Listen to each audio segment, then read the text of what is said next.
सभापति जी, मुझे आपने मांग संख्या 26, 32 और 56 पे बोलने का मौका दिया, उसके लिए मैं आपका बहुत बहुत धन्यवाद प्रकट करता हूं।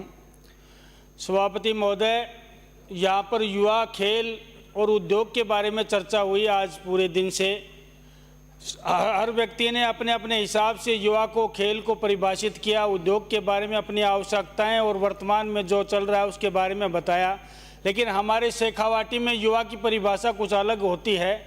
मैं आपके माध्यम से कहना चाहता हूं कि हमारे शेखावाटी में ये नहीं कहा जाता कि जिसकी उम्र 18 से 25 साल होती है वो युवा होता है। युवा वो भी नहीं होता जिसके सर के बाल काले होते हैं, और युवा वो भी नहीं होता जो जीन्स की पैंट और गदर स्टाइल की टी शर्ट पहनता है। हमारे शेखावाटी में तो युवा वो होता है जिसके पैरों में गरीब आदमी को साथ लेकर चलने की शक्ति होती है, जिसके सीने में मादरे हिंद पर मरमिटने का जज्बा होता है, और जिसकी आंखों में कुछ कर दिखाने की आग होती है, उसको युवा कहते हैं। ऐसे युवा को रोजगार की तलाश है, ऐसे युवा को हमारे देश में रोजगार की तलाश है। एक मेरे मित्र ने बहुत सही बात कही, मुझे बड़ी पसंद आई कि अगर हमारे देश में हर ग्राम पंचायत स्तर पर अगर खेल के मैदान बना दिए जाएं, खेल के ट्रैक बना दिए जाएं, सिंथेटिक ट्रैक बना दिए जाएं, और आपके खेल के मैदान में सारी व्यवस्थाएं कर दी जाएं, तो शाम के समय में युवा शराब के ठेके पे जाने के बजाय वहां पर पसीना बहाता हुआ खेल के मैदान में नजर आएगा। ये बात मैं एक बहुत पसंद की बात मेरे लिए और सदन के लिए और आप सभी के लिए एक नौजवान विधायक ने कही है। मैं समझता हूं हमारे देश में युवा की जो दिशा और दशा भटकी है, निश्चित रूप से रोजगार के अभाव में भटकी है, और रोजगार के साधन उपलब्ध कराना चाइना की तर्ज पर जनसंख्या के हिसाब से जनसंख्या जिस रेशियो में बढ़ती है उस रेशियो में चाइना का एक ही उद्देश्य होता है कि उस रेशियो में उद्योग को बढ़ावा दे दो। अगर हमारे भारतवर्ष में भी हमारी जनसंख्या के हिसाब से, हमारे रेशियो के हिसाब से अगर उद्योग को बढ़ावा दे दिया जाए तो निश्चित रूप से इस देश का युवा पूरी दुनिया में सबसे ज़्यादा ऊर्जावान, सबसे ज़्यादा शक्तिवान और सबसे ज़्यादा एनर्जेटिक युवा है तो हिंदुस्तान का युवा है, जो कर दिखाने की और कुछ कर गुजरने की क्षमता रखता है। मैं निवेदन करना चाहता हूं, युवा को रोजगार चाहिए। युवा जो, और मैं एक बड़ी विडंबना के साथ कहना चाहता हूं, हमारे सदन के अंदर अलग अलग तरीके से लोग परिभाषित करते हैं। एक सम्मान्य विधायक ने कहा कि हमारे 60 लाख बेरोजगार हैं, दूसरे सम्मान्य विधायक ने कहा कि हमारे 80 लाख बेरोजगार हैं। मैं एक बार सदन से मांग करना चाहता हूं, नया विधायक होने के नाते इन बातों को सत्यापन करने वाला कौन है? कोई ऐसी एजेंसी है जो हमारी इन बातों को सत्यापन करे? किसी भी बात का रेशियो बताया जाता है, किसी भी बात की अगर परसेंटेज बताई जाती है, पक्ष उसको 80% बताता है तो विपक्ष उसको 30% बता देता है। तो इन बात का सत्यापन करने के लिए कोई ऐसी एजेंसी यहाँ पर विधानसभा के अंदर होनी चाहिए। हम लोग नए विधायक आए, हम कंफ्यूज हैं इस मामले में। जो बात कह दी जाती है अगर विपक्ष की तरफ से कही जाती है तो विपक्ष उस पर तालियां बजा देता है, पक्ष की तरफ से कही जाती है तो पक्ष उस पर तालियां बजा देता है। हम इस बात में टोटली कंफ्यूज हैं। हमें कोई ऐसी एजेंसी उपलब्ध कराई जाए सदन के अंदर जो वास्तविक आंकड़े का सत्यापन करे और उस सत्यापन से राजस्थान की असली तस्वीर पैदा हो।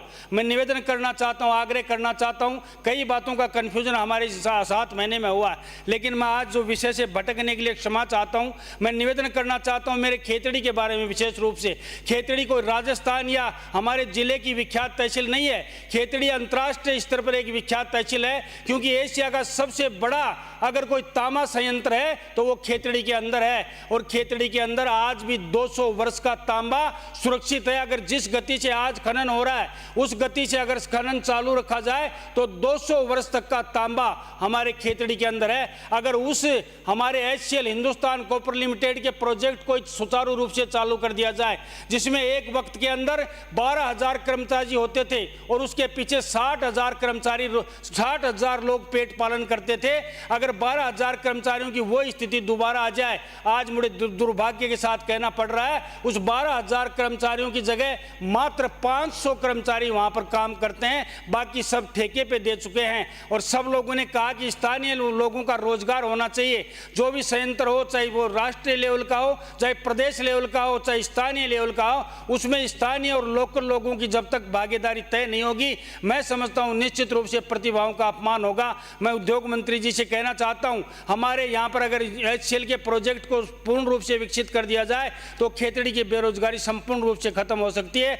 और दूसरा, कांग्रेस के गवर्नमेंट के समय में मेरे खेतड़ी के अंदर रिक्को का औद्योगिक क्षेत्र घोषित किया था।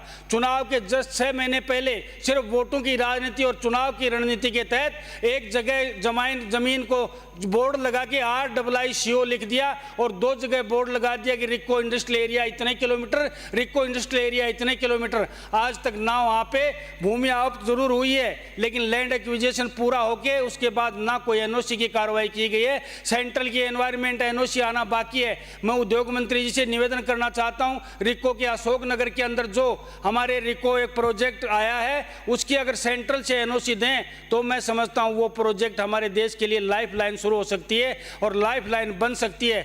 मैं निवेदन करना चाहता हूं, युवा के मामले में मैं आप लोगों से कहना चाहता हूं, हमारे देश में, हमारे प्रदेश में और शेखावाटी में युवा बड़ा एनर्जेटिक है। जो काम मिले उसको ईमानदारी से करना चाहता है। और बेरोजगारी की स्थिति में आज जो युवा नशे की तरफ भटक रहा है, अपराध अत्याचार की तरफ जो बढ़ रहा है, उस पर भी अंकुश लगेगा। रोजगार कई तरीके से हमारे देश के कई जो बीमारियां हैं उनको कम कर सकता है, इसलिए आग्रह है मुझे। और दूसरा, एक महिला विकास का हमारा एक मुद्दा इस पे है, तो मैं निवेदन करना चाहता हूं, आज आंगनबाड़ी जो केंद्र है एक मुख्य स्रोत बन गया है हमारे महिला विकास का और बाल विकास का है। इसमें अगर आप लोग स्वच्छता से जो गरीब और परिपूर्ण रूप से दरिद्र नजर आते हैं हमारे आंगनबाड़ी केंद्र, वहाँ पर सुव्यवस्थित और सुसज्जित अगर आंगनबाड़ी केंद्र होंगे तो बच्चे का स्वास्थ्य शुरू से बचपन से ही सही रहेगा। इसलिए वहाँ पर RO वाटर का व्यवस्था की जाए, वहाँ पे गैस के कनेक्शन की व्यवस्था की जाए और इलेक्ट्रिफिकेशन की व्यवस्था की जाए। ये मैं निवेदन करना चाहता हूँ। आप लोगों से आग्रह है, मुझे सुना और मुझे अध्यक्ष जी, आप सभापति जी आप टोकें,